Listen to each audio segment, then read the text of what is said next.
Okay, Kalyamurthy, you can welcome the people and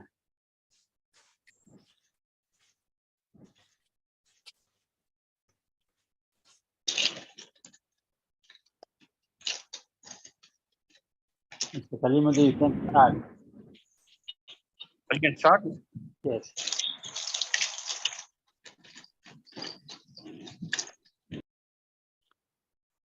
Welcome, friends, for the nice meeting by Sri Rajkumar Damodaran on Swami Vivekananda. Yes, today is a very nice meeting, and I request Madam Tracy to start the holy writing. Okay, thank you. So before I am on the Warramai people's land, and I want to pay my respect to the elders past and present who took up the call from God to be amazing stewards of the land. And despite many challenges and difficulties, including 2 ice ages and British colonization, they have kept faithful to fulfilling their commitment to care for the land, the sea, the water, the air, and the people. And to all of those who are meeting on Australian soil, we're all on the land of different clans and tribes and nations who have made that commitment and have managed to teach their young people for thousands of generations to fulfill those responsibilities, which, if any of you have children and grandchildren, know that is a remarkable achievement. So thank you very much.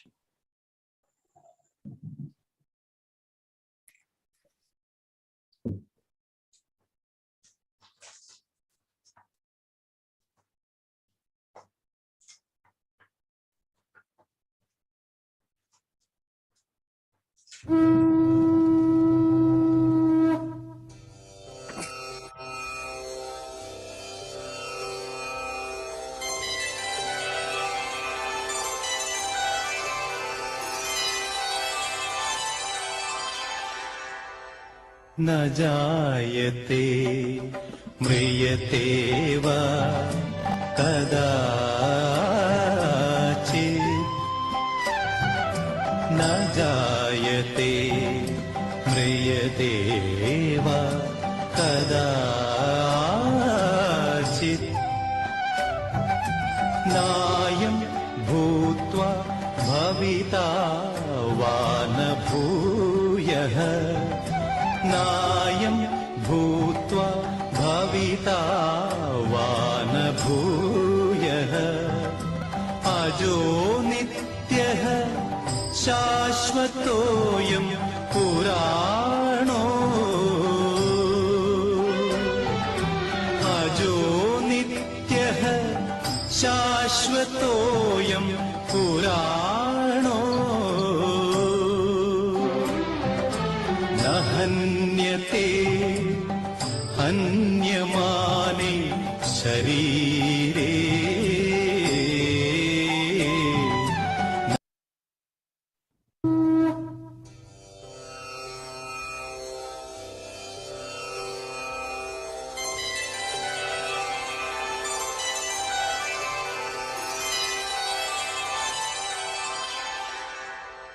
न जायते म्रियते वा कदाचित् न जायते म्रियते वा कदाचित् नायं भूत्वा भविता वा भूयः नायं भूत्वा भविता भूयः अजो नित्यः शाश्वतोऽयं पुराणो अजो नित्यः शाश्वतोऽयं पुराणो न हन्यते हन्यमाने शरीरे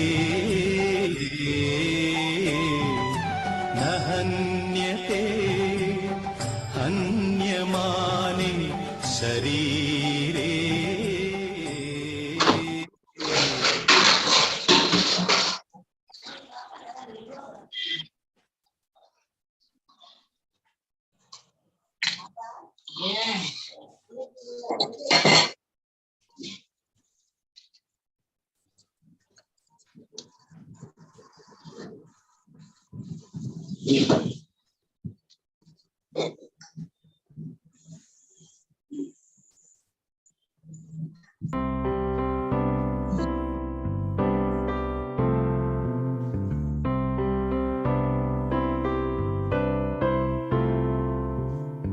For I will take you from among the nations, gather you out of all countries, and bring you into your own land. Then I will sprinkle clean water on you, and you shall be clean. I will cleanse you from all your filthiness and from all your idols. I will give you a new heart and put a new spirit within you. I will take the heart of stone out of your flesh and give you a heart of flesh. I will put my spirit within you and cause you to walk in my statutes, and you will keep my judgments and do them. Then you shall dwell in the land that I gave to your fathers. You shall be my people, and I will be your God.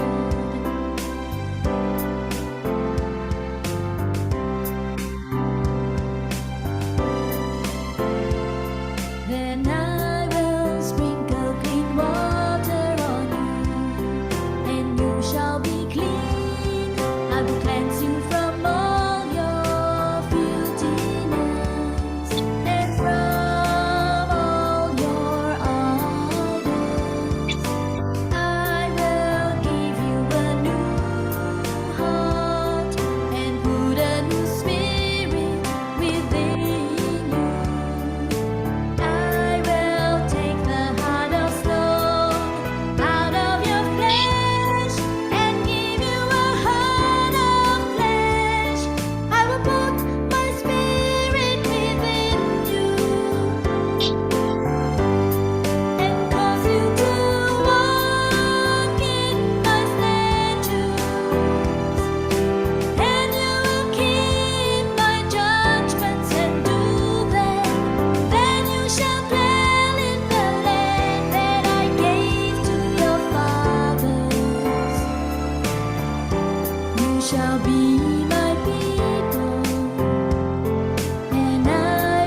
The body is the physical or animal degree of man.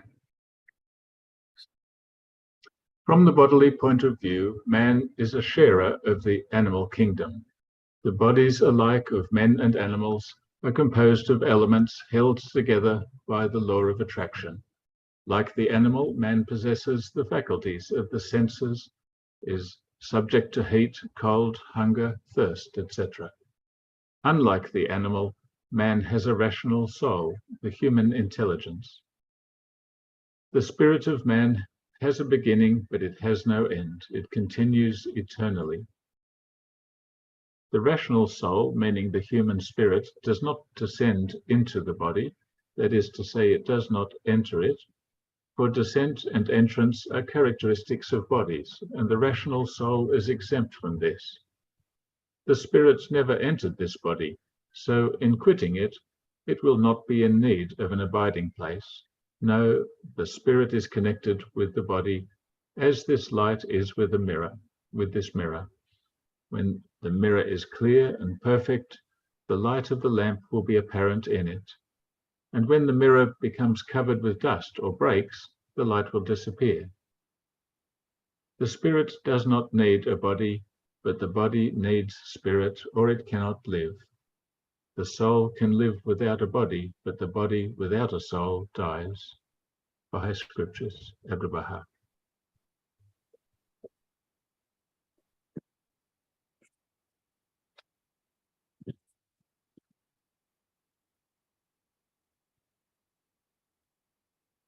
I appeal to you, brothers, in the name of our Lord Jesus Christ, that all of you agree with one another so that there may be no divisions among you, and that you may be perfectly united in mind and thought. Finally, brothers and sisters, rejoice, strive for full restoration, encourage one another, be of one mind, live in peace, and the God of love and peace will be with you. There is neither Jew nor Gentile, neither slave nor free, nor is there male and female, for you are all one in Jesus Christ. Then make my joy complete by being like-minded, having the same love, being one in spirit, and of one mind. Christian Scriptures.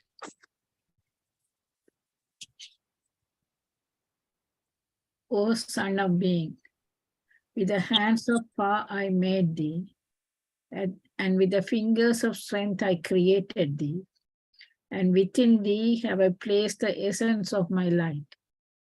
Be thou content with it, and seek naught else. For my work is perfect, and my command is binding. Question it not, nor have a doubt thereof. O children of men, know ye not why we created you all from the same dust, that no one should exalt himself over the other? Wonder at all times in your hearts how ye were created. Since we have created you all from one same substance, it is incumbent on you to be even as one soul, to walk with the same feet, eat with the same mouth, and dwell in the same land, that from your inmost being, by your deeds and action, the signs of oneness and the essence of detachment may be made manifest. Such is my counsel to you, O concourse of light. Heed this counsel, that ye may obtain the fruit of holiness from the tree of wondrous glory. Baha'i Scriptures. The one who strikes others is not a hermit. One is not an ascetic who insults others. Not to blame, not to strike, to leave restraint, under the law, to be moderate in eating, to live alone, and to practice the highest consciousness is the teaching of the awakened ones. Blessed is the rising of the awakened. Blessed is the teaching of the truth. Blessed is the harmony of the community. Blessed is the devotion of those who live in peace. Let us live in joy, not hating those who hate us. Among those who hate us, we live free of hate. Let us live in joy, free from greed. Among the greedy, among those who are greedy, we live free of greed. Let us live in joy. Though we possess nothing, let us live feeding on joy like the bright God. Buddhist scriptures. I say to three weapons, reach not the life.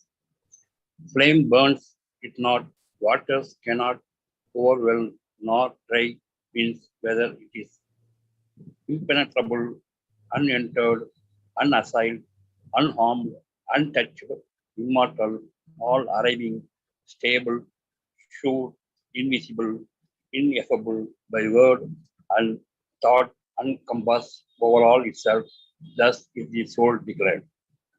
Govern thy heart, I constrain the entangled sense, resist the false, stop sinfulness, which saps knowledge and judgment.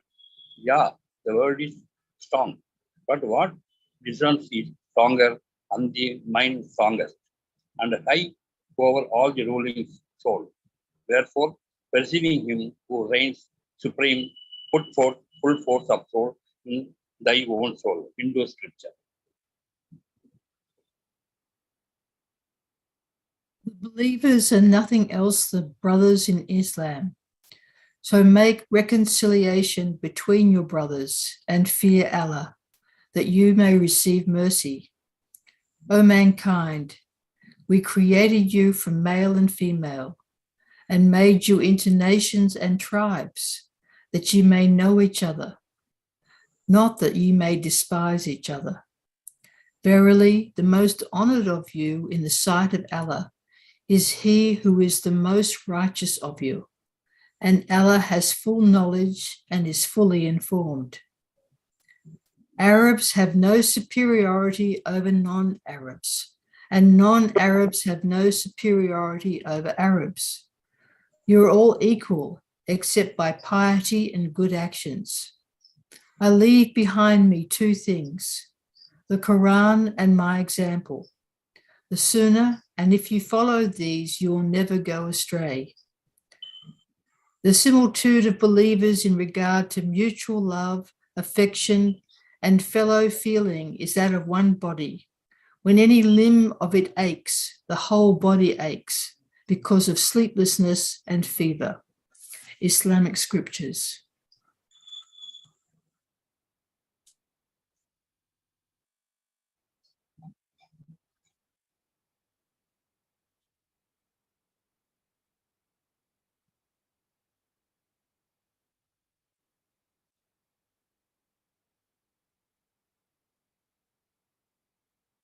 Who is seven?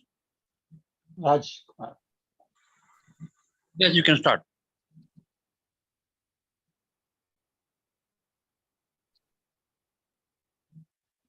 It's muted. You can ask Robert. Or I can read. Robert, can you read, Robert? Yes. Know that the power and the comprehension of the human spirit are of two kinds. That is to say, they perceive and act in two different modes. One way is through the instruments and organs. Thus, with this eye it sees, with the ear it hears, with the tongue it talks. Such is the action of the spirit and the perception of the reality of man by means of organs. That is to say, the spirit is the seer. Through the eyes, the spirit is the hearer. Through the ear, the spirit is the speaker. Through the tongue. The other manifestation of the powers and actions of the spirit is without instruments and organs. For example, in the state of sleep without eyes, it sees. Without an ear, it hears. Without a tongue, it speaks. Without feet, it runs. Briefly, these actions are beyond this means of instruments and organs. How often it happens that it seems a dream in the world of sleep, and the signification becomes apparent 2 years afterwards in corresponding events. In the same way, how many times it happens that a question which one cannot solve in the world of wakefulness is solved in the world of dreams. In wakefulness, the eye sees only the short distance, but in dreams,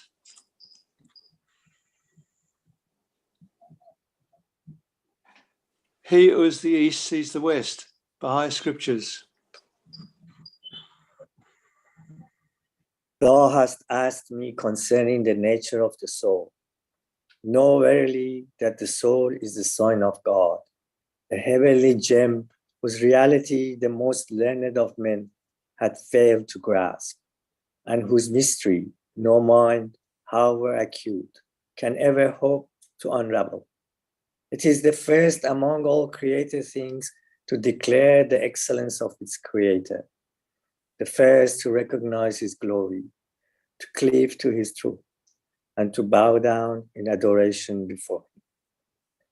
If it be faithful to God, it will reflect his light and will eventually return unto him. If it fails, however, in its allegiance to its creator, it will become a victim to self and passion and will in the end sink in their depths. Baha'i scriptures.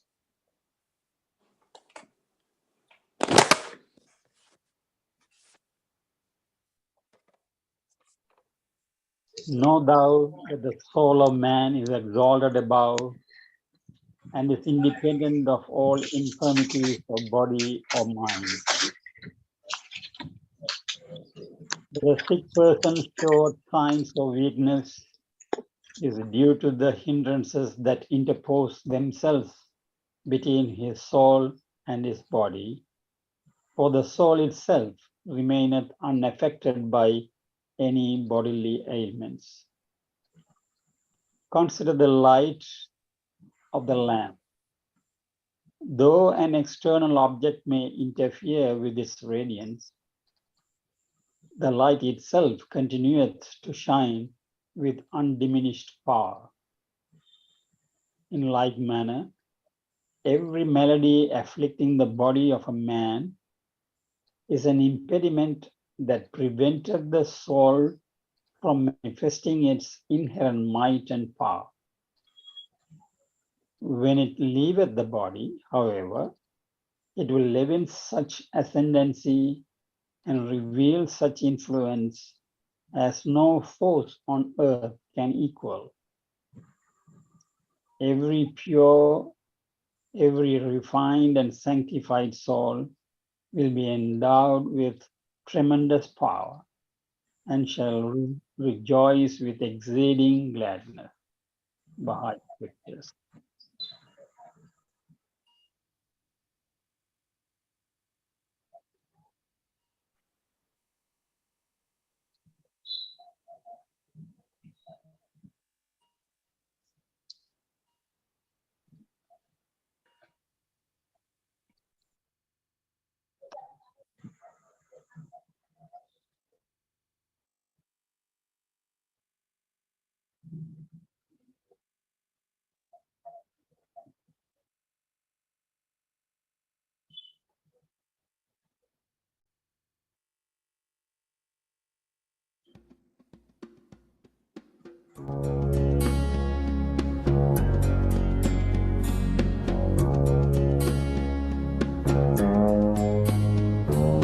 God has crowned you with honor, and in your hearts as he set a radiant star. Verily the light thereof shall brighten the whole world. Be generous in prosperity and thankful in adversity. Be worthy of the trust of thy neighbor, and look upon him with a bright and friendly face.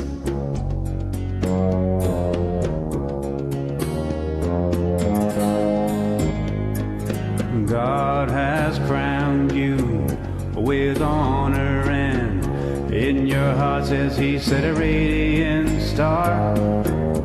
Verily the light thereof shall brighten the whole world. Be a treasure to the poor, an admonisher to the rich, an answer to the cry of the needy, a preserver of the sanctity of thy pledge.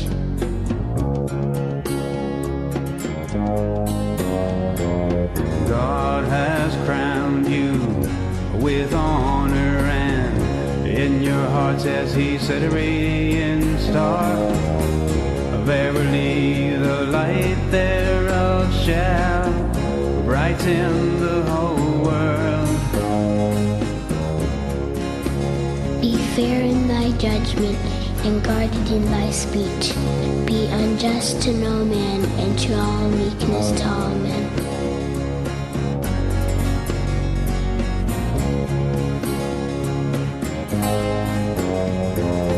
God has crowned you with honor, and in your hearts as he set a radiant star. Verily the light thereof shall brighten the whole world.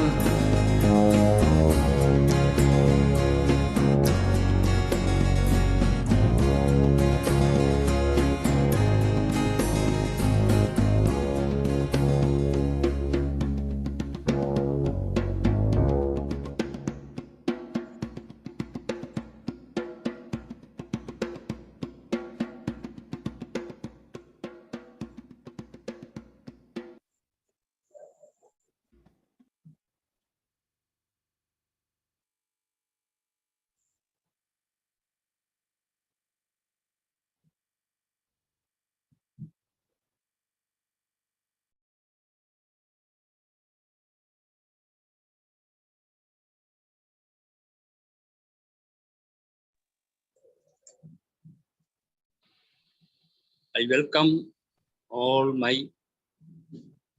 friends, Interfaith friends around the world. Actually, today, very nice meeting by Sri Rajkumar Damodaran on Swami Vivekananda. For Hindu religion, yesterday we celebrated Muruga, Lord Muruga's Pangani Utsavam. And next week, we are going to invite our Tamil New Year on April 14, Chitrai. Welcome the new year on Tamil. On Christians, actually, Easter, they are going to celebrate on Sunday. And this month end, Muslims going to celebrate their Ramadan. So in this day, I just welcome all our friends and their celebrations. Now, about our speaker, Rajkumar Damodar. He is a BSc Agricultural Science from Tamil Nadu Agriculture University, Coimbatore. His agri marketing worked for 2 years, and after that, he took tech software in HCL Chennai. Back to his native place, Yagadurvam. Now he is active in cultural, social, and all activities through Tamil Sangam and Rotary clubs and Lion clubs. See, when we think about Swami Vivekananda, we knew his famous speech in US and his Arise Awake till the gold reach. So we are very eager to hear the nice speech from Rajkumar Damodaran. Welcome, Sir Rajkumar Damodaran. We are very eager to hear your speech.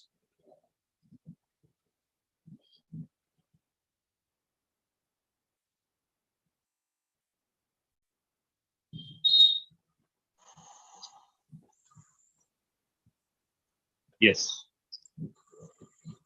So, to begin with, Rajkumar Damodaran. Vanakkam. Vanakkam.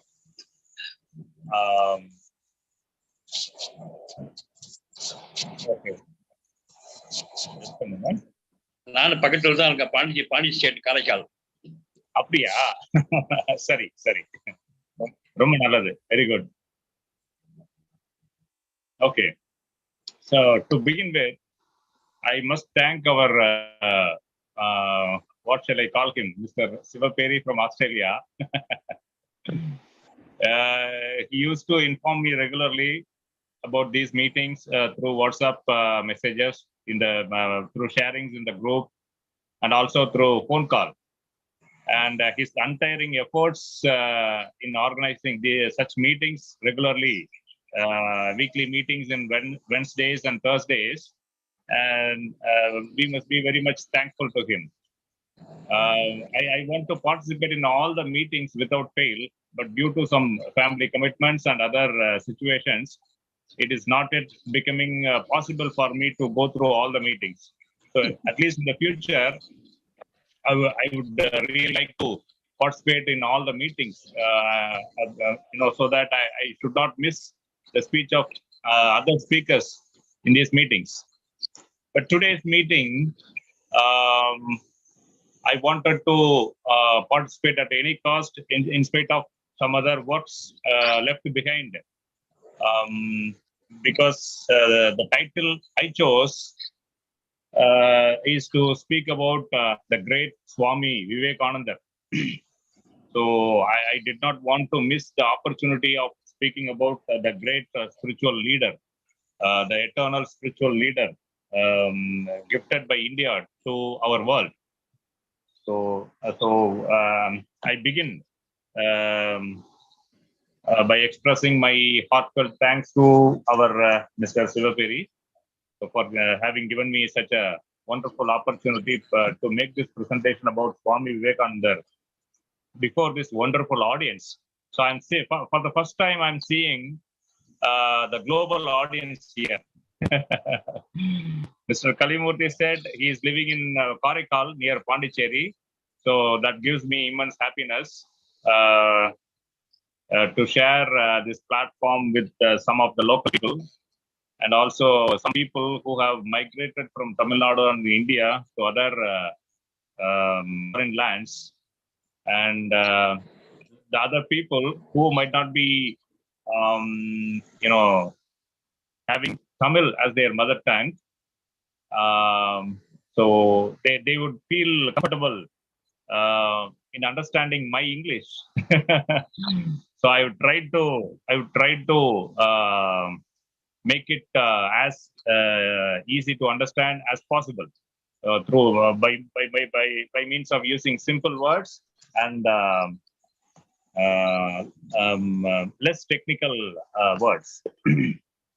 Okay, so to start with, why the reason why I chose to speak about Swami Vivekananda in this World Peace Forum, even though he has been recognized as the spiritual leader who has spoken more about Hinduism, the ancient tradition of Hinduism,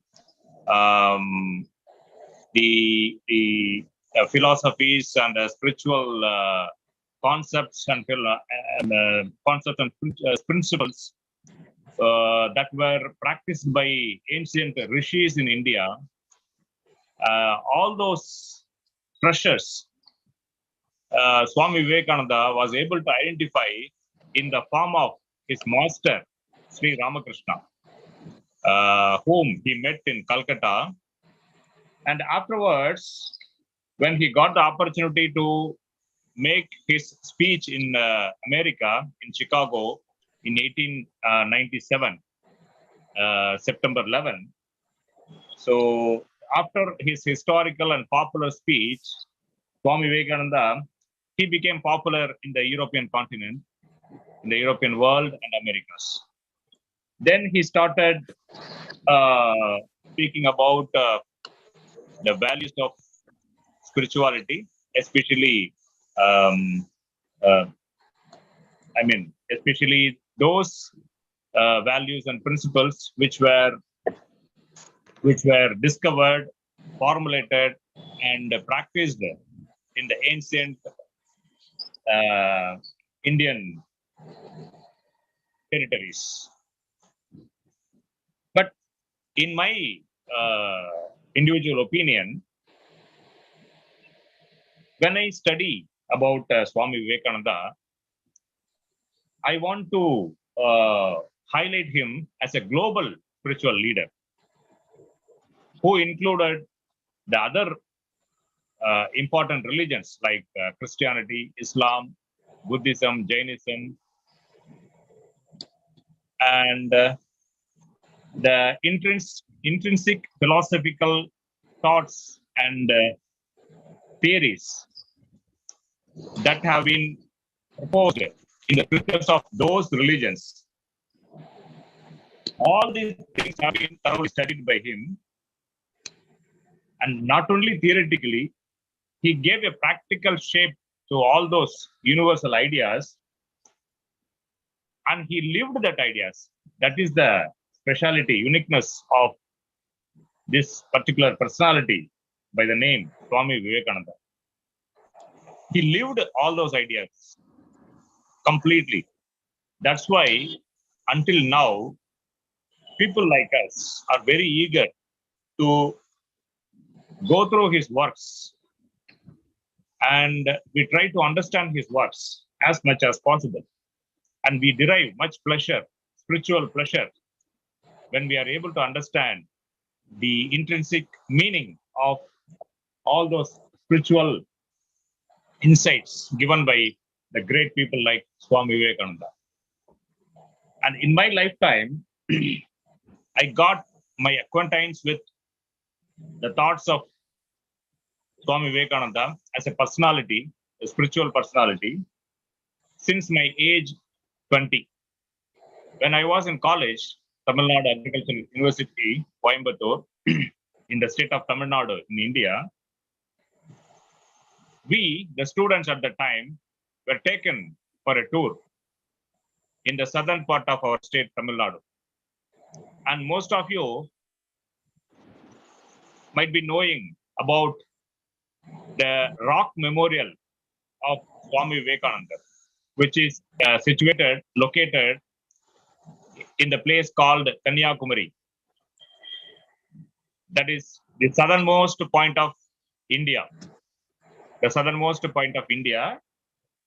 And one special thing to mention about this place is it has got the confluence of 3 oceans. Number 1, Indian Ocean. Number 2, Bay of Bengal. Number 3, the Arabian Sea. All these 3 seas, they confluence, they mix, they mingle in this location. In Tamil, we call that place as Kanyakumari. There we have got the rock memorial built in the memory of Swami Vivekananda. And the history says in the year 1897, before Swami Vivekananda started his journey to America, he spent a lot of time wandering around all the lands of India. So during that time, he visited our state, Tamil Nadu also. He has visited so many places inside Tamil Nadu, and particularly when he came to Kanyakumari, he spent 3 days continuously meditating. And for meditating, he chose that seashore of that place, Kanyakumari. There he found a huge rock upon which he sat there. Well, thank you very much for sharing this picture. This is the memorial. And the huge statue standing in front of that rock memorial is none other than our great saint poet, Ayyan Thiruvalluvar, who is famous, who is popular for the couplets Tirukkural. உலக பொதுமறை என்று அழைக்கப்படக்கூடிய universal scripture. It is called as Tirukkural. It was written by Thiruvalluvar. His statue, 133 feet statue, is standing there in front of Swami Vivekananda Rock Memorial in Kanyakumari. So I had a wonderful opportunity to visit that place. I remember it was in the year 1995, before some 35 years. And while visiting that place for the first time in my lifetime, I had the inner feeling of something which is omnipresent, formless, not visible to the naked eye, but so vibrant and so lively than all the other material visions, objects, people, living, non-living things, all the things around us, visible to our external perception. Beyond those things, there is an inner thing which the saints and the Maharishis, they found through their innermost meditation, deep meditation, and that we call as Atma, or self, soul, about which we had some renderings during our readings from different scriptures, Bible, Quran, Bhagavad Gita, Baha'i, scripture, all those things. We refer to this word soul or self many a times while going through spiritual talks, discussions, and also studies. Unless and otherwise, we get some little experience about this soul or self, it is not possible to get the proper understanding of what it is actually.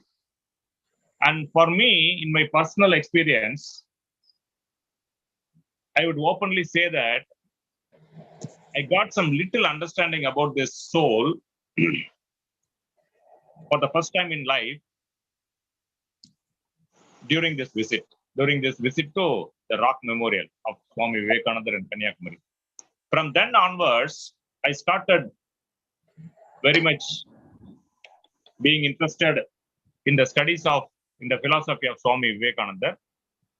Then I started gathering his books from Ramakrishna Madam, from Chennai and Coimbatore, and I started reading his books. I started reading his biography. So it was very wonderful to go through all his works, whatever he did during his lifetime, each and every fact. It is highly enchanting for a person who is a spiritual seeker. And it gives all the possible inputs that will take you ultimately to self-realization, to the path of self-realization. Like what Swami Vivekananda received from his guru, his master, Sri Ramakrishna Paramahamsa. To say something about the life of Swami Vivekananda, he started his life as a normal child in a Bengali family in Calcutta. At that time, it was called as Calcutta. Now it is renamed as Kolkata. That is in the eastern part of India, the capital city of West Bengal, the state West Bengal. Most of you would be knowing about it. And Swami Vivekananda, as a child, he was born in an affluent family, very rich and affluent family. His father was a famous lawyer in Calcutta at the time. He had two brothers and one sister. His mother was a very pious lady, very spiritual person and devotional. She was very regular and strong in offering her devotional services to Kasi Vishwanatha of Varanasi. Her name was Bhuvaneshwari. And Vivekananda's father's, his name, I'm not able to remember exactly. His name, it ends with Datta, the family name of Datta. Even the original name of Swami Vivekananda was Narendra Nath Datta. He was shortly known as Narendran at that time. And his full, complete official name was Narendra Nath Datta, Datta being the family name. And later on, after he became the monk in the Ramakrishna order, he was named as Swami Vivekananda, as we all know. So he studied his Bachelor of Arts in Philosophy in the University of Calcutta. At that time, it was being the British ruling time for India. That university had got many professors from England and some of the professors from India. This Narendran, during his youth time, he has been very curious about knowing and understanding the concept of God, whether God exists or not. If he exists, how and where, and all those questions dominated his mind rather than all the other material philosophy and the field of science, studies about the technology, history, geography, all those usual subjects. He studied all those subjects very well with his sharp intelligence. Apart from this, his mind was always after finding the reality, which is God. He was very much vigorous in the search of finding out the right means to attain Godhood, the right means to attain the spiritual meaning of all the religions. So naturally, he started asking the questions related to these thoughts to his professors. One of his professors, he told about Sri Ramakrishna. He directed the student, the boy student, Narendran, to go and meet Sri Ramakrishna, who was the priest. Actually, he was the priest. Sri Ramakrishna was the priest at the local Kali temple. And following his professor's advice, the student Narendran, he went and met Sri Ramakrishna. In the first meeting, in the first instance, Narendran cannot look upon Sri Ramakrishna as his guru, as a divine person or a saint. He just understood him as a madman. That was actually the thing that happened at the first meeting. He looks like a madman. How can he teach me about God? Because Narendra's family background, I told you earlier, it was a very affluent, rich family. And he's getting graduated. He's studying in a famous university, Calcutta University. The subject has been philosophy, and he is being taught by the English professors. So no doubt, from the family background up to his college education, he has been nurtured all through enough of aristocracy. That's what I would say. So that aristocratic mind of Narendran was not able to understand the simple, spiritual, truthful, inner nature of Sri Ramakrishna at that time. So he openly tells in his own book, Narendra, Swami Vivekananda himself, he has written in his own book, initially, I thought about him as a madman, but later on, I surrendered myself on his feet. Ultimately. So, then what happened? Sri Ramakrishna told him, after seeing Narendran, where have you been so far? I have been waiting for you all along, all these years in this place. Where have you been? Why did you come earlier? Such questions he asked Sri Ramakrishna. Narendran, he was not able to understand. And then after gradually, through other meetings, through other repeated meetings, after the great saint Sri Ramakrishna, he imparted his practical methods of spiritual awakening to the student Narendran. Then he started understanding the value of Sri Ramakrishna, the in-depth knowledge, spiritual knowledge he has attained by nature.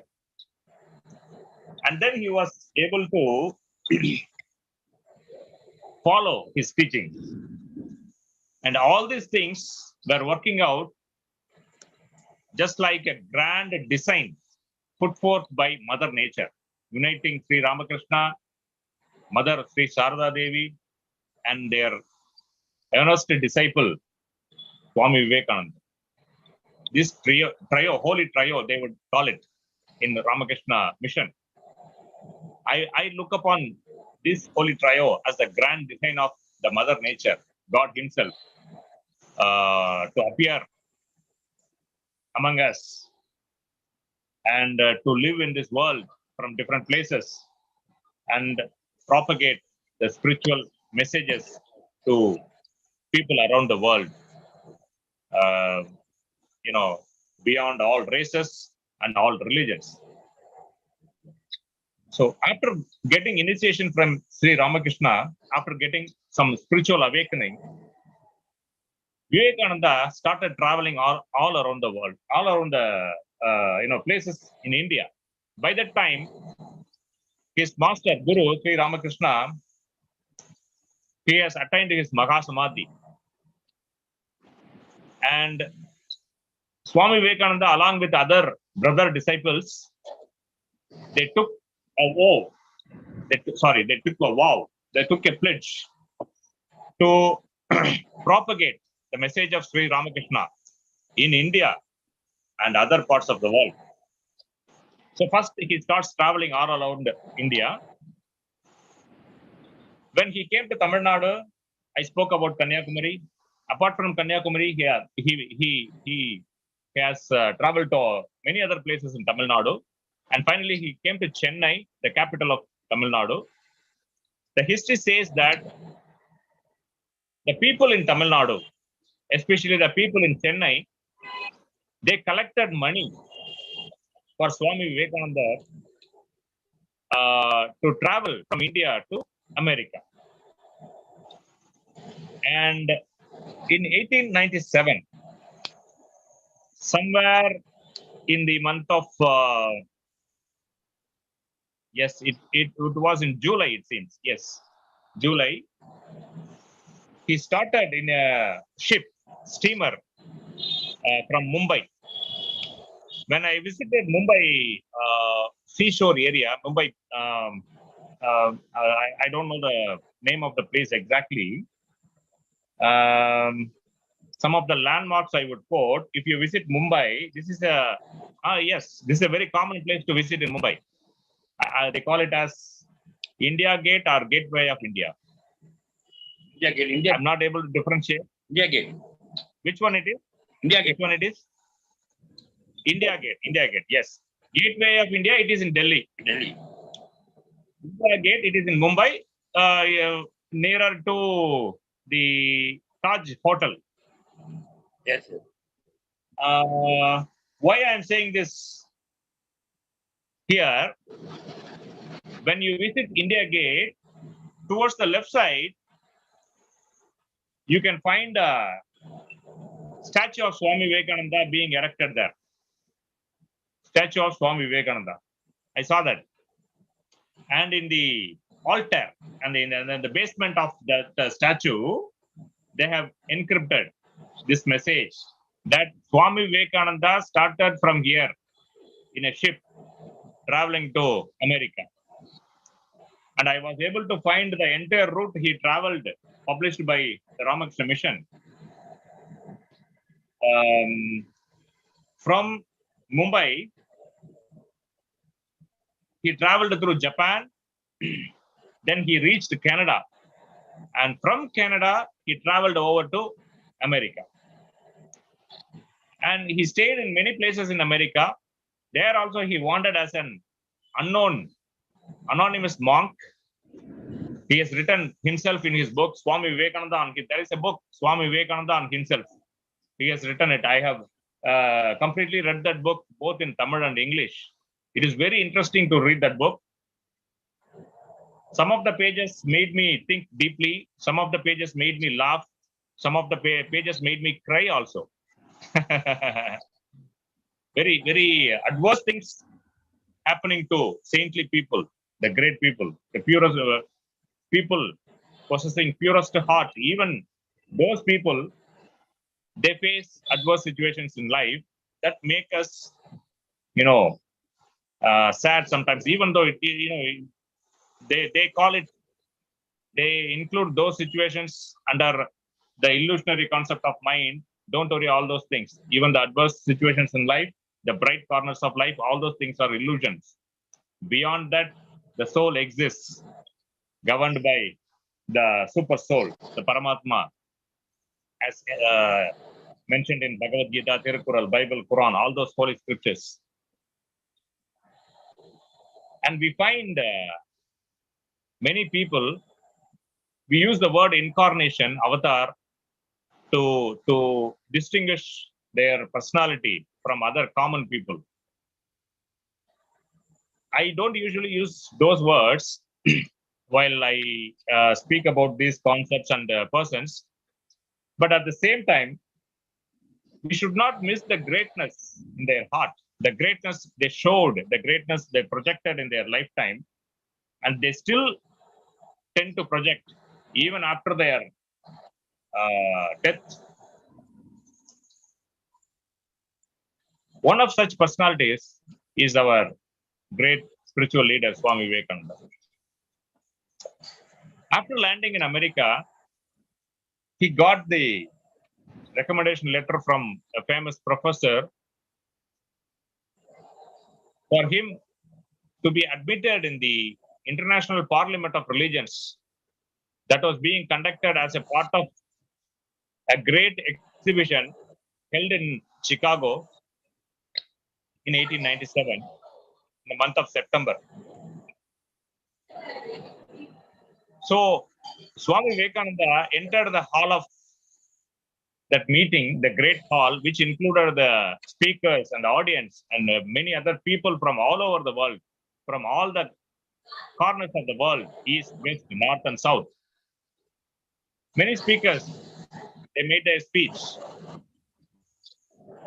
And when Swami Vivekananda, he got his turn to speak, he said, he had told in his own words, he started becoming nervous on what to speak and how to speak. Then for a minute, he started thinking, he started meditating about his master, Sri Ramakrishna. Then he got some strength and clarity and confidence. Then he started his speech, as you might, most of you might be aware of that speech. He started with the kindly and affectionate words, sisters and brothers of America. And those few words, it invited, received a continuous applause for almost 2 to 3 minutes continuously. Swami Vivekananda, he was not able to continue with his speech. He had to stop until the applause stopped. So the words are usual, sisters and brothers of America, they might have been usual words, but the way he uttered, with the power and purity of heart, with the spiritual vibration, with the spiritual vigor, the honestness, all those things, that has projected a great love and attraction to the audience. So they spontaneously responded through their non-stop, continuous applause. And it has been clearly mentioned in the history when we study about the speech given by Swami Vivekananda in America. After that,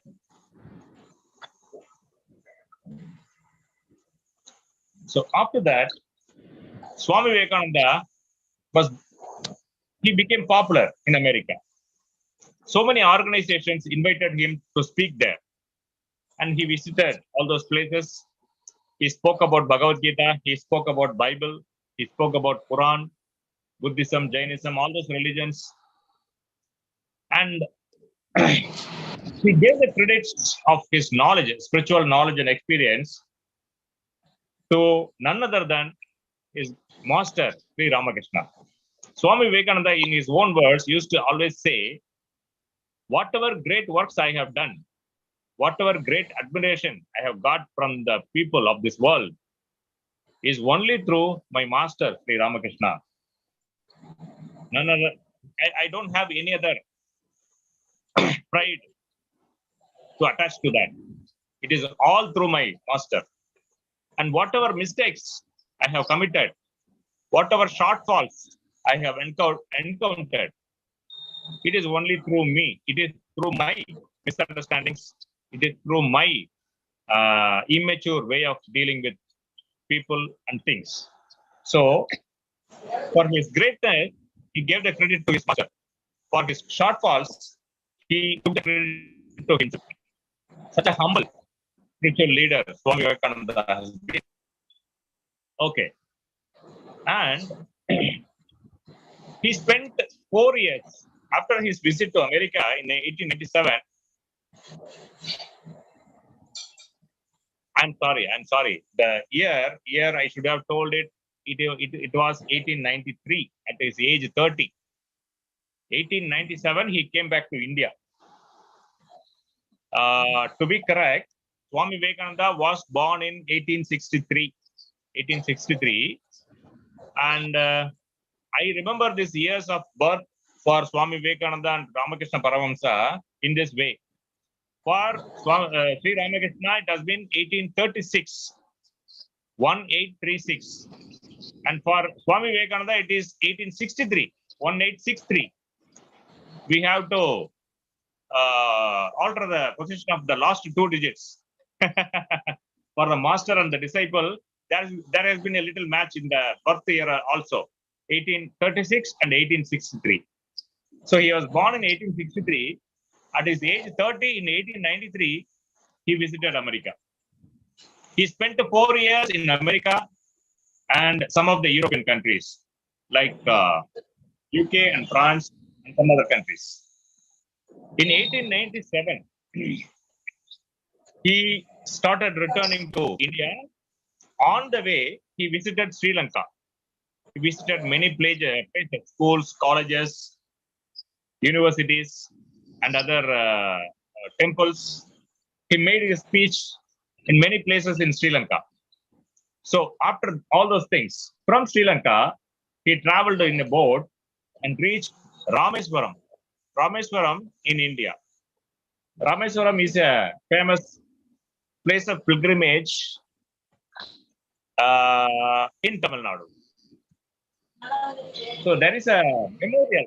There is a memorial built in that place, Rameswaram. That memorial is known as Kundukal Mandapam.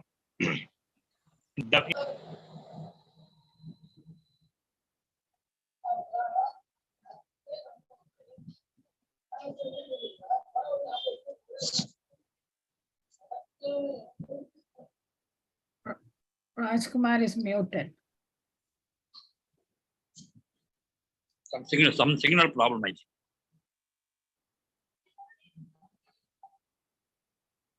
Hello. Some interruption is there. Oh, something happened. I'm sorry. I received an important phone call. I answered with a short answer and then I'm sorry. So from Sri Lanka, after a long travel, he landed in Rameswaram in India.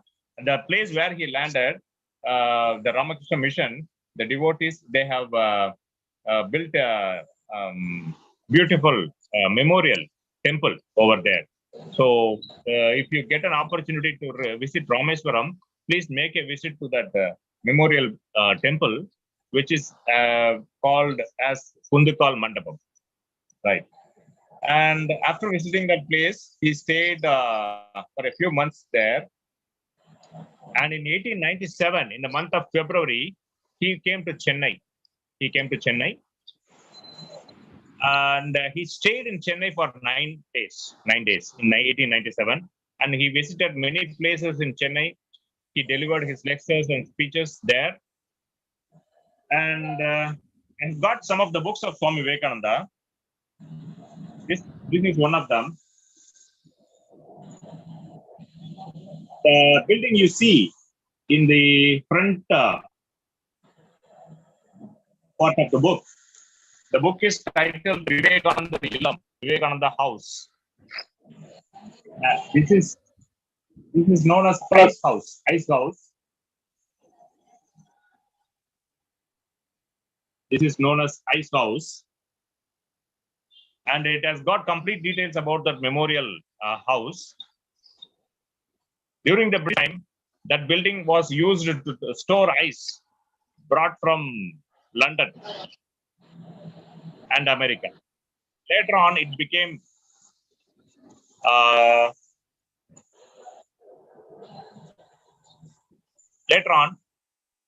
it was not used for many years. Then the devotees from Ramakrishna Mission, they acquired this building by getting permission from the government, and they started renovating it completely. So when you visit Chennai, it is located in the main place, Kamarajar Salai.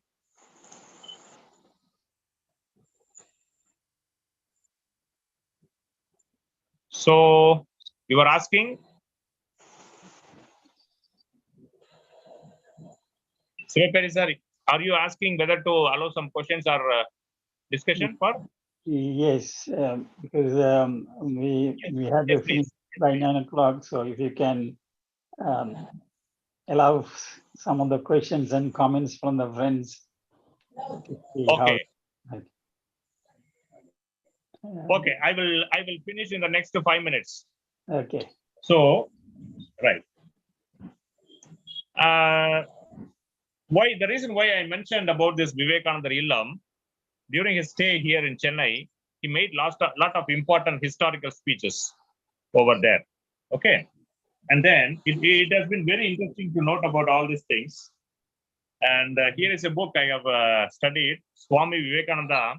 The title of the book is Swami Vivekananda, Studies in Soviet Union. Studies in Soviet Union. I think when I show it before the camera, it shows the reverse image of the letters. No. Anyway, let me tell you, Swami Vivekananda, Studies in Soviet Union, translated from the Russian by Harish C. Gupta. I have gone through this. And here is one important book. I am a voice without form. This is a great book about Swami Vivekananda. I am a voice without a form. This includes all the quotes uttered by Swami Vivekananda. Thoughts of Swami Vivekananda, it says.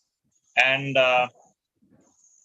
this has got a comment written by the former president of India, the people's president, Dr. APJ Abdul Kalam, here. And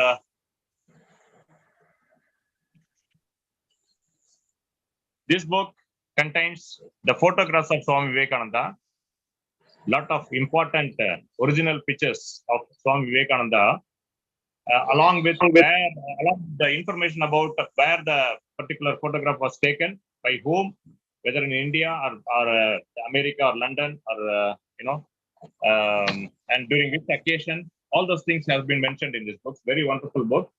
It gives you a lot of valuable ideas about what the person is.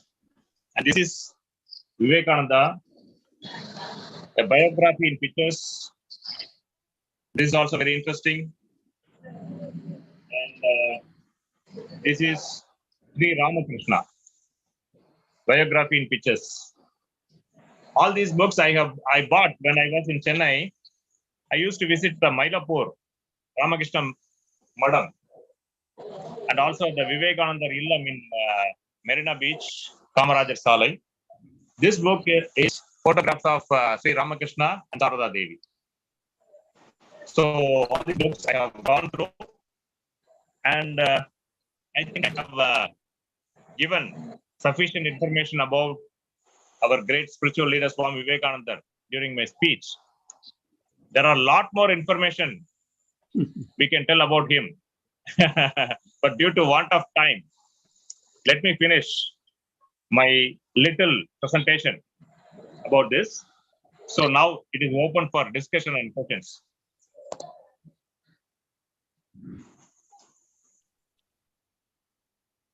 Very nice speech. Thank you. Thank you, sir. Thank you.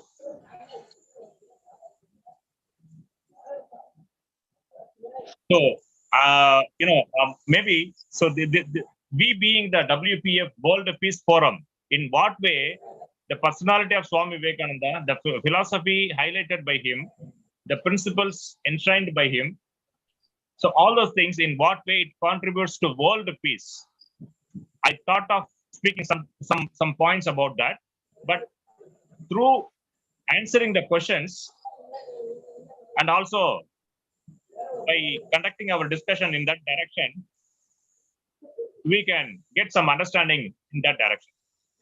Thank you all. Sir, do you think Yes. our Swami Vivekananda is confined to only Hindu religion? Who is asking this question? Kalimurthy. No, sir. As I told you in the beginning of my speech, Swami Vivekananda is properly known for projecting and highlighting the ancient values of traditions, Hindu traditions, ancient values of Hindu traditions. That is a undeniable fact of his, all his teachings. But at the same time, Swami Vivekananda, he highlighted, he propagated universal ideas of spiritualism. Even the name of the temple in Mylapore in Tamil Nadu, not only that, in the headquarters of Ramakrishna Math, it is located in Calcutta. The name of that place is Belur Math. The temple inside that, they call it as Universal Temple. Sarva Mada Koil. Universal Temple of Sri Ramakrishna, they call it. And that is what I am Swami asking. Vivekananda is not. I'm sorry? He went to US. He is only this Indian religion and this friendship and brotherhood only he promulgated. Yes, actually, he represented India as a Hindu monk in the International Parliament of Religions in Chicago, America. But even though he represented the Hindu religion, he during his speech he made sure that he mentioned about the historical values, the intrinsic meanings of the divinity, the concept of God, that were mentioned in all the scriptures, in all the religious scriptures like Bible, Quran, Buddhism, Jainism, all those things. Because he has made an enormous study about all those things. So he did not fail to mention all those things to his audience, not only to the foreigners, but also to when he made his speech in India. There also he mentioned about the importance of other religious teachings. Some of the people, the spiritual seekers who have got some superficial understanding of Ramakrishna mission and Swami Vivekananda in particular, they would tend to advocate that Swami Vivekananda is confined to Hinduism, but it is not true. I would say, in my own opinion, in my own experience, complete experience, that's why I showed you this book. Swami Vivekananda studies in Soviet Union. No, he has got followers in Russia. The native Russians, they have made studies about Swami Vivekananda, and they appreciate him a lot. Because what matters finally is the fundamental meaning of the truth. I think they have Ahmed and Sore and Jung have put their hands up. Ahmad Okay. Yeah, and Young.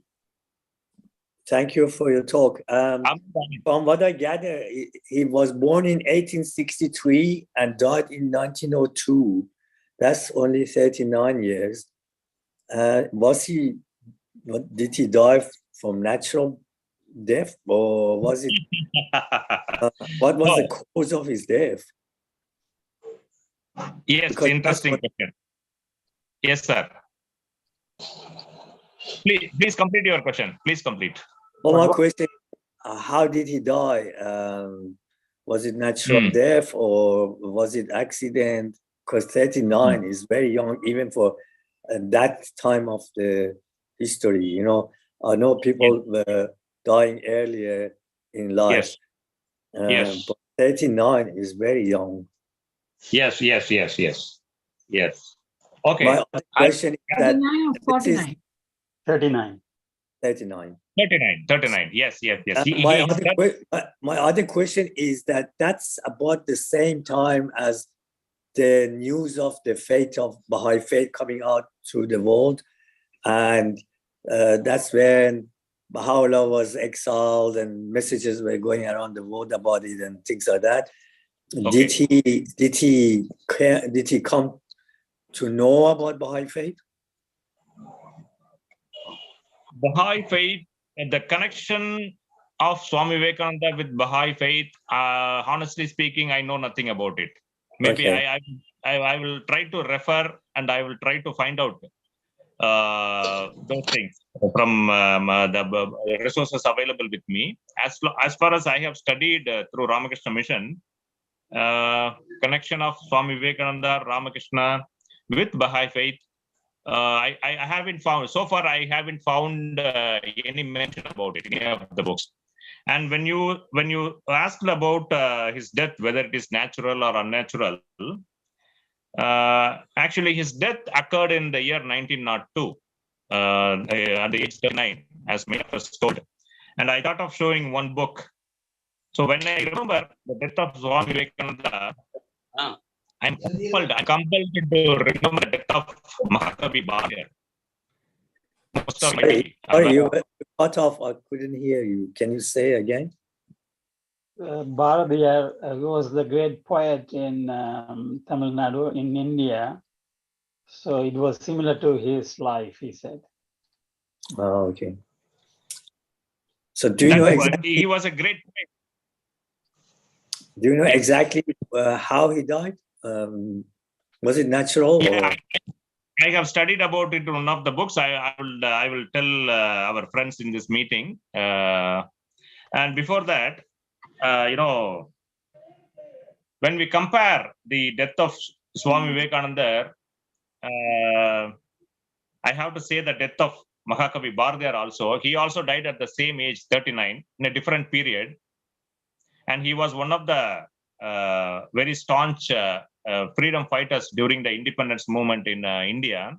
And apart from that, he has been a very great poet, Mahakavi Bharadiyar. And he has written a book. This is in Tamil, native language. This says Swami Vivekananda Patri, Mahakavi Bharadiyar. The great poet Bharadiyar about Swami Vivekananda. This book. Okay. So coming to your question, in one of the books about the biography,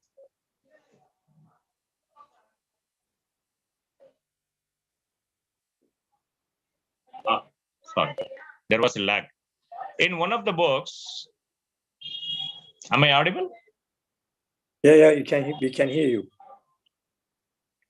Yes, thank you. Just a moment. Okay, just a moment. In one of the books, I read one of the books about Swami Vivekananda's biography. There is a clear mention about his death.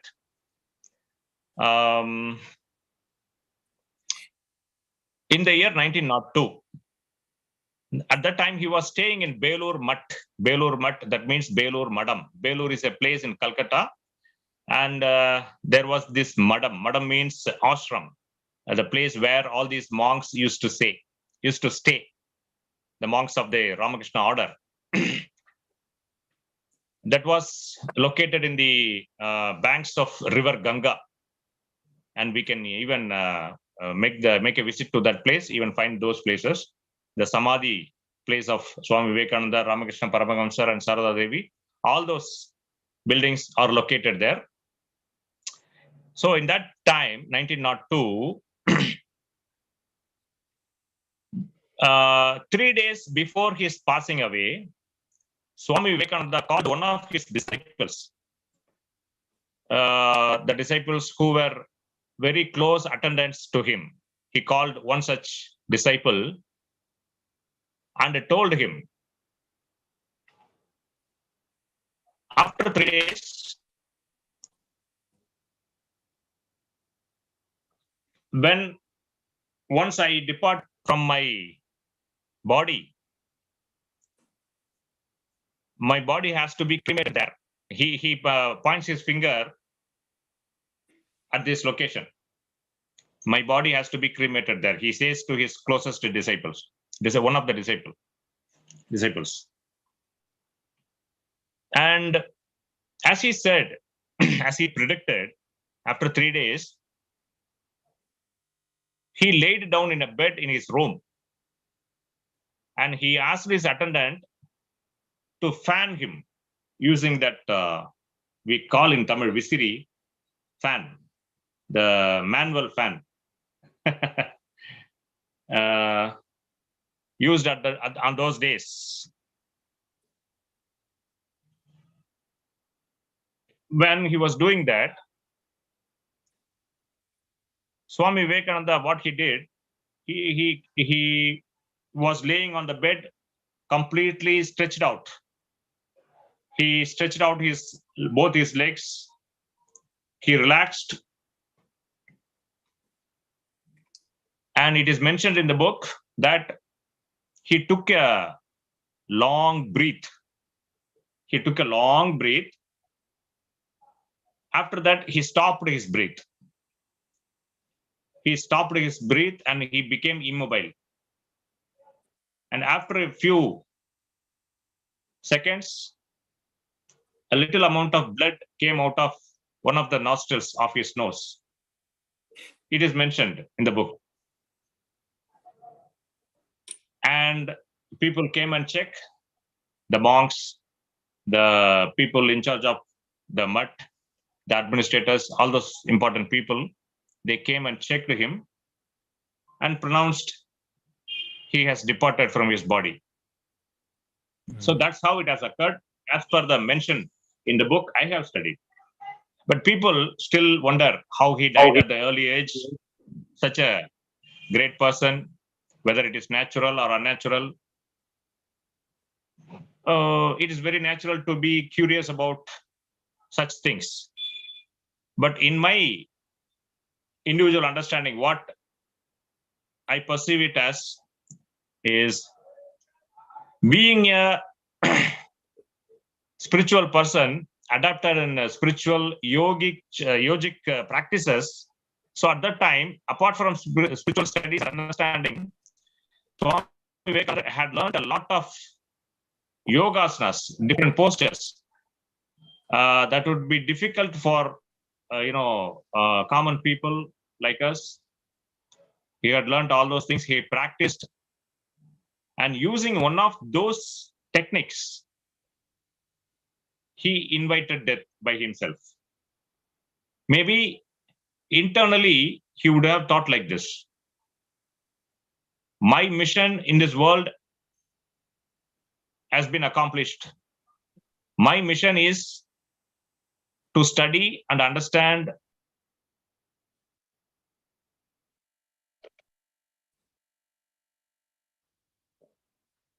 I think we lost him again.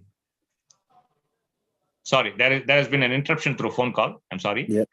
So he studied all those things. He delivered all the meanings, the important philosophical works to people from across the world. That has been his primary mission. And to accomplish that mission, he had an authentic source of divinity in the form of his great master Sri Ramakrishna. So in order to pay tribute to his master and also to pay a credit, an everlasting eternal credit to his master, he had to establish this order of Sri Ramakrishna. So that being his mission, he has accomplished it. He has got ready all the resources, material and men, human resources, material resources, and other things to carry it forward for the periods to come. And likewise, it has been happening. The Ramakrishna mission, it has got, many people, many monks carrying it forward with the same fervor, same holiness, and same purity. And such a great mission has been established. And there is no longer a need for us to continue to live here. Maybe he thought like that and he wanted to end his life. And using one of the yogic techniques he has learned and practiced, most probably it would have been the pranayama exercises. The pranayama exercises means the exercises to control the breathing in and out, the inhaling breath and the exhaling breath. There are a lot of techniques they teach and adapt in yoga. So all those techniques he has learned and practiced. So using one of those techniques, he was able to control his prana, the life energy, through his respiration, through his inhaling and exhaling breath. And he was able to control it and he was able to stop it. And that stopping it made him die. That's what my understanding from my reading from one of the books of Ramakrishna Mission. So this is what I would like to say. Hey, thanks. And but I'll leave it for later though. Okay. So to add to the information I told earlier, when he was alive, Swami Vivekananda used to say, I may cast off this body as an old cloth. I may cast off my body as an old cloth. But even after departing from my body, I will continue to work until each and every soul in this world gets its awareness that it is one with God. And he is still doing that. That I can assure our audience and other people in general that I myself am an practical experiencer of this fact. Yes, Swami Vivekananda is still working. He's working through me, working through each and every one of you. And when we pay close attention to his personality, we can clearly understand this fact without any doubt. And regarding world peace, because we are in World Peace Forum, we are speaking more about world peace, how the Swami Vivekananda's philosophy, all his works, all his accomplishments, how it contributes. He actually, in the present time, we see many saintly people, many leaders of spiritual organizations traveling all over the world to many far-off countries and making their ideas spreading to people from different races and religions. Actually, it is Swami Vivekananda who started this trend for the first time. He was the first monk, or he was the first religious person to travel from one country to other countries and propagate the ideas of spirituality that ultimately led to the uniting together of people in spite of their variations, their differences through different religions, races, caste, community, color, all those things. Yes. Gaure,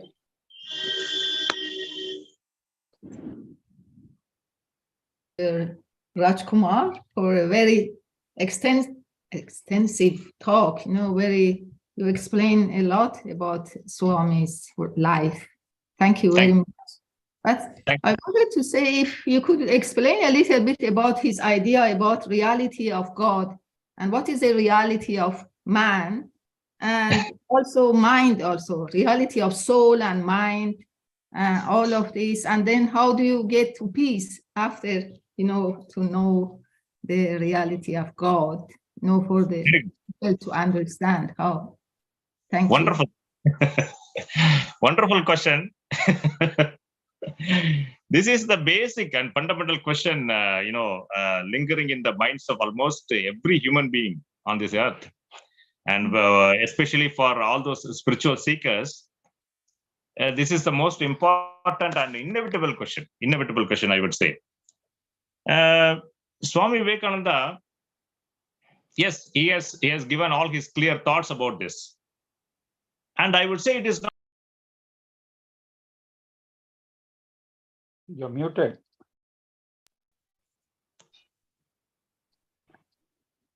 Yeah, another phone call, interruption. Sorry. Yes. When I say age-old tradition of Hinduism and other religions as well, it starts from Ramayanam, Mahabharatam, ancient Hindu scriptures, Vedas, Upanishads, all those things. And Swami Vivekananda, through the blessings of his master Sri Ramakrishna, was able to find the essential portion of all those texts and scriptures. And to be clear in answering your wonderful question, I would say, like every other great spiritual leaders and eternal masters, they have mentioned, they have told in their studies and teachings, he also says the self is immortal. The self is immortal. And as a subject, in my experience, as a subject, it is starting very clearly in the scripture Bhagavad Gita. And in Tirukkural, in many chapters, it is very wonderfully, mentioned by the great saint poet Thiruvalluvar. It is originally written in Tamil. If you read that, you can get a great understanding about that. And I personally have gone through Bible, all the 66, and also Quran. I have gone through all the 114 chapters. They call it as surahs. They all contain the same thing, the same meaning. Swami Vivekananda also tells the same thing. Our own self, you, me, and all other people here. But when we come to clear understanding of this, most of us end up with either misunderstanding or incomplete understanding or dissatisfactory understanding about what truth is about. But in my own personal experience, it is not so. It is very simple and clear to understand the basic truth and reality. The self is nothing but our own life energy, life particle. It is not visible to the naked eye. What is visible to the naked eye is, first is our own body, the human body.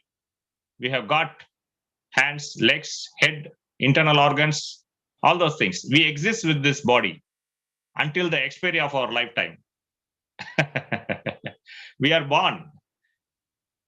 We grew as children. We spent our life as youth, and we reached middle age, and we reach old age, and finally we enter the domain of death. So what happened all through?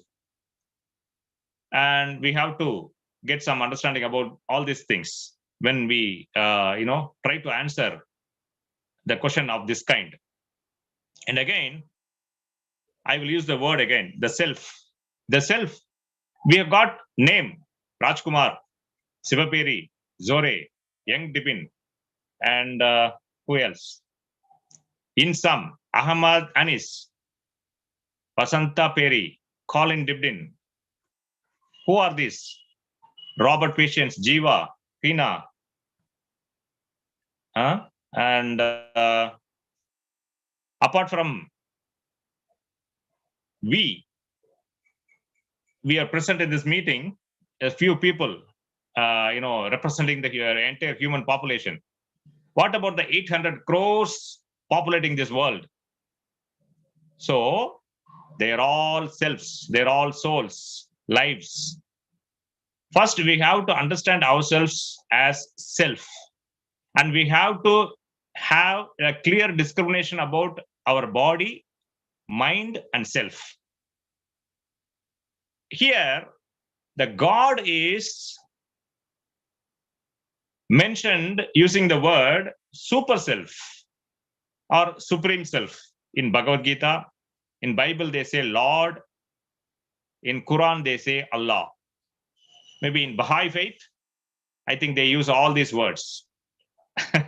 One universal master. Whatever the terms may be, the thing is the same, one and the same. It's not different. It is not two or three. It is only one, single. And I have told about Ramana Maharshi, Vedatri Maharshi, the other saints, popular spiritual saints of this age in the previous meetings. I got some clear understanding, the technical understanding through one of the great spiritual masters from India, Vedatri Maharshi. He says, Suttaveliye Meipurul, Arive Devam in Tamil.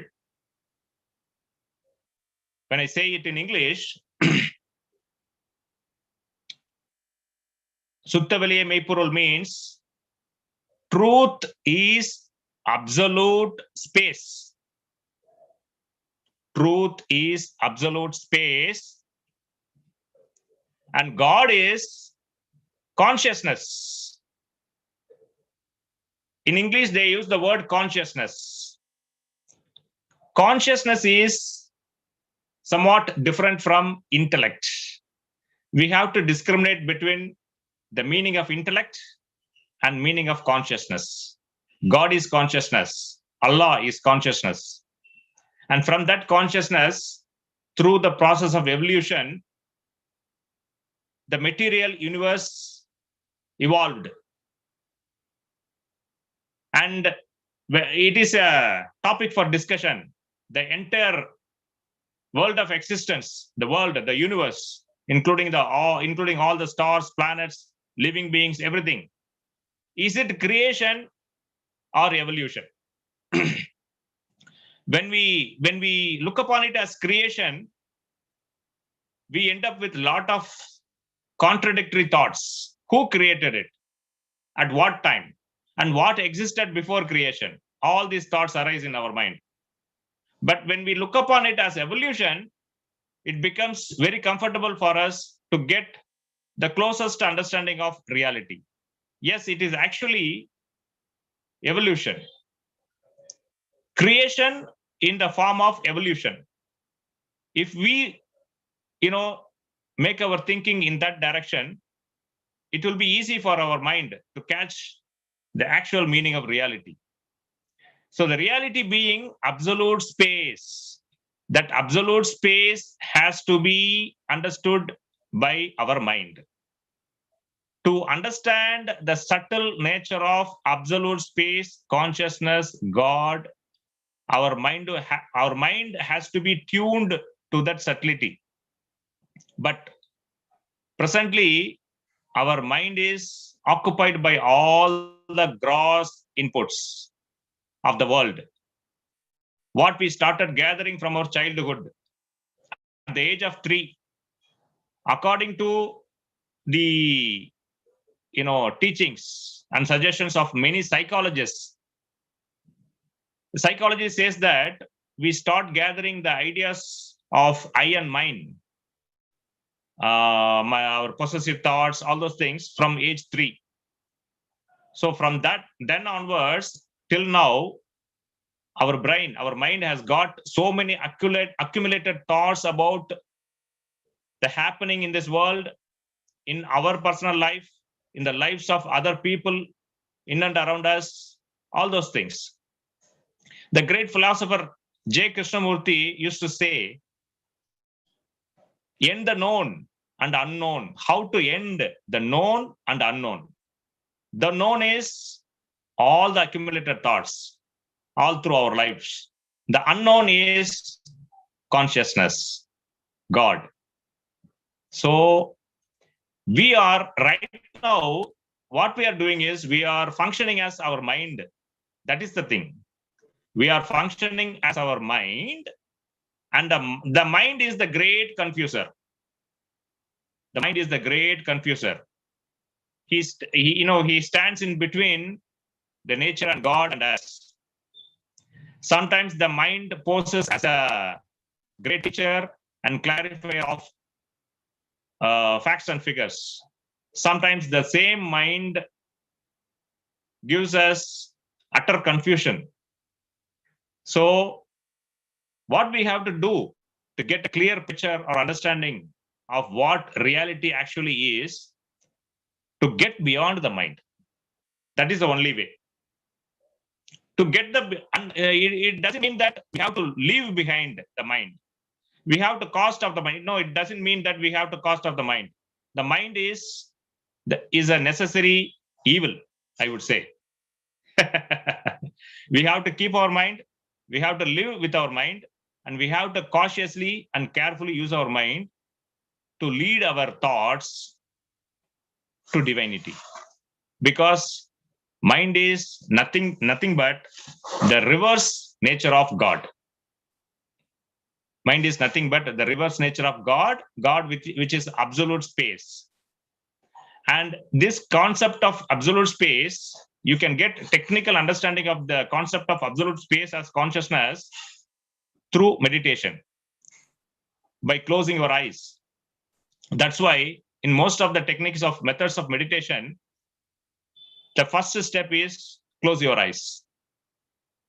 So all those perceptions in and around our life in this world, we get only through our senses, eyes, ears, and other senses. So to get beyond the mind, first thing we have to do is we have to close our eyes and look within. Look within, using the same mind which is used to understand and perceive all the external objects. The same mind, now it is turned within and tries to see what is there within. And finally, the same mind merges with the fundamental object, the absolute space, consciousness, God, being denoted using different terms in different languages. It is again the same absolute space, whether it be Supreme Self, Parabrahman, Paramatma, Allah, Lord, Kartar, whatever it is. It is the absolute space. Absolute space, and it contains consciousness. It has the universal love as its basic input, all those things. So we can understand, we can realize this fact first only through deep meditation. So once you have understood this, you have got this understanding in your lifetime, after that it will be easy for you to carry this understanding with your mind all through your life. And it is very easy. The only thing is we have to get beyond the accumulated thoughts in our mind, the complicated understandings, theories, the arguments, all those impressions. We have to, it takes some time. We cannot attain this overnight. It takes a particular period of time, depending upon the maturity of the individual mind, the keenness, alertness, enthusiasm, and finally, God's blessings. Thank you very much. Thank you. Young, This Thank be you, Raj, Kumar, and Siva. It was very interesting subject that look like you know a lot there, but I have few questions, very basic. My question is, in Catholic Church, we not allow people to take their life. That's one thing. Destroy life is a sin. Whether Yes. your life, my life, or Yes. abortion. Abortion Okay. kill the babies. So destroy life, suicidal people, Yes. so will Yes. not go to heaven. That's one Yes. thing. The second Okay. thing is the soul will never die. Okay, so if the soul is not there, so the body declared death. But in the Yes. case of emergency, like Mhm. bushfire, then Mhm. the body will get burned. Mhm. And then the soul, because the body get burned quickly by flesh, bushfire. So the soul is not there, so the soul jump off. The soul will depart the body very quickly. Mhm. So what my wonder is, Mhm. you said the soul is consciousness, and the soul is kind enough to stay Mhm. there to look after the body, or they just escape. They run fast for their life. They're not helping the body. So if the soul never die, why the soul got to hurry to depart the body during bushfire? Just say, for example. So we have to wake up for that. Whether the soul talking to the body or not, unity or not. That's we have to think about it. And you say, Okay. for me, it's like contradiction. Just like when people die, they don't get buried quickly. The body stay there for 3 days, and then they get buried because in case the soul coming back to the body.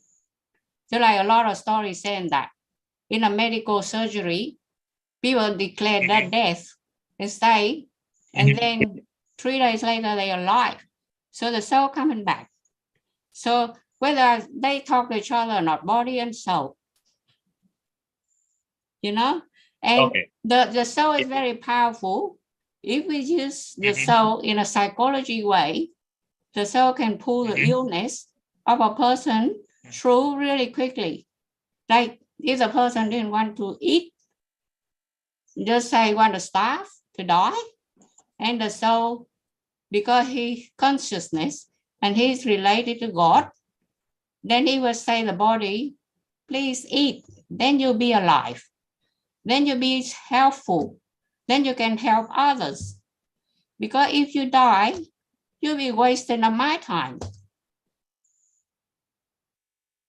Okay. So the body born to be helpful to society, to the community. And if the soul not talking to the body, if the soul said consciousness, so he related to God, so he not helping the body. When the person facing the bushfire, the flesh get burned really quickly, but the soul nowhere to be seen. If it's never died, it should be there. It should stay in the fire to look after the body. Because it's not death, it cannot be killed. So the soul is everlasting. So where is the soul then? So what's the unity between them? You talk about psychology here, you see. So, Yes. and you talk about evolution. Evolution, something to do with science, right? Creation, something to do with God. So evolution is about Darwin theory, about progress, about evolve, about environment. So it's about science. So we cannot mix up things. We have to differentiate them very clearly. So that's how I see it. Okay. It's almost past Yes. 9 o'clock. So with this answer, we will close the meeting. Thank you, Jung, for your question. And we'll wait for Rajkumar's answer. Okay. So I'd like to give you a brief answer for this very long question, but very important question it is as well.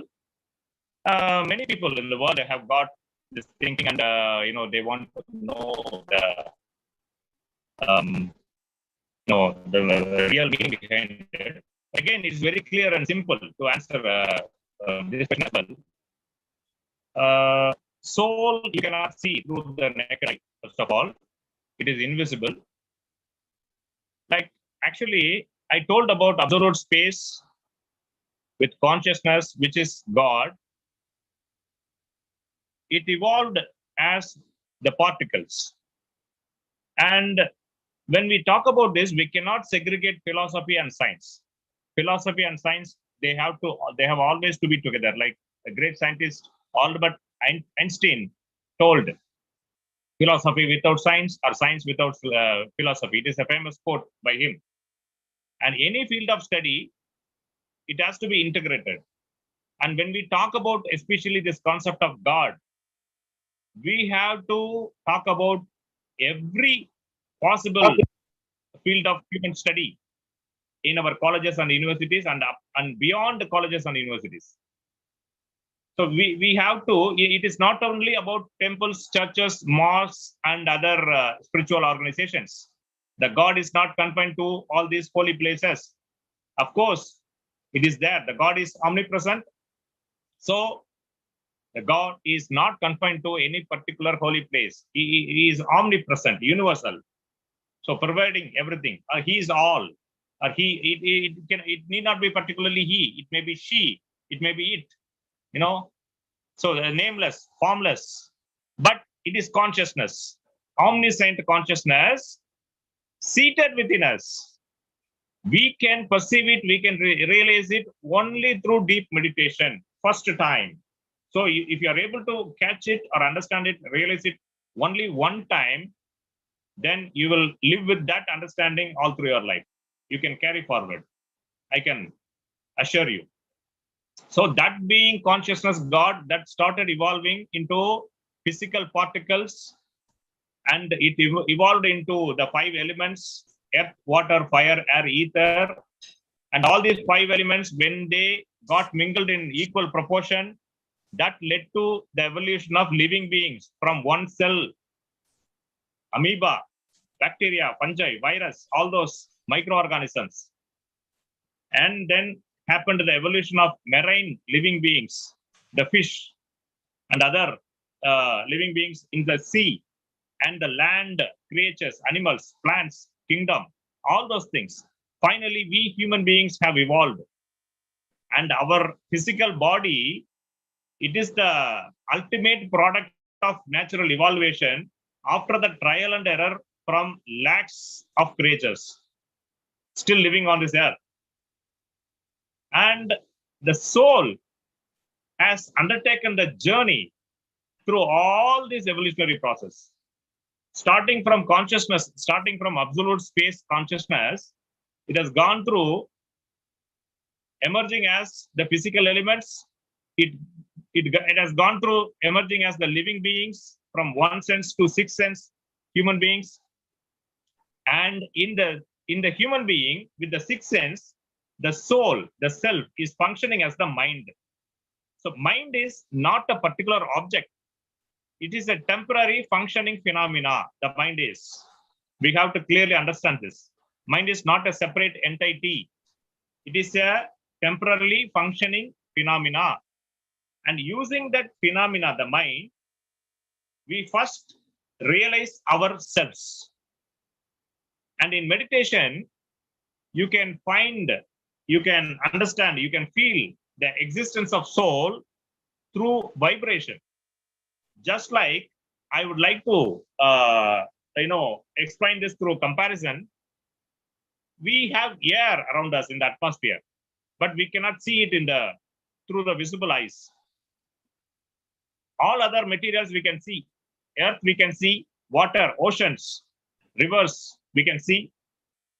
Fire also we can see. Fire is both visible and invisible.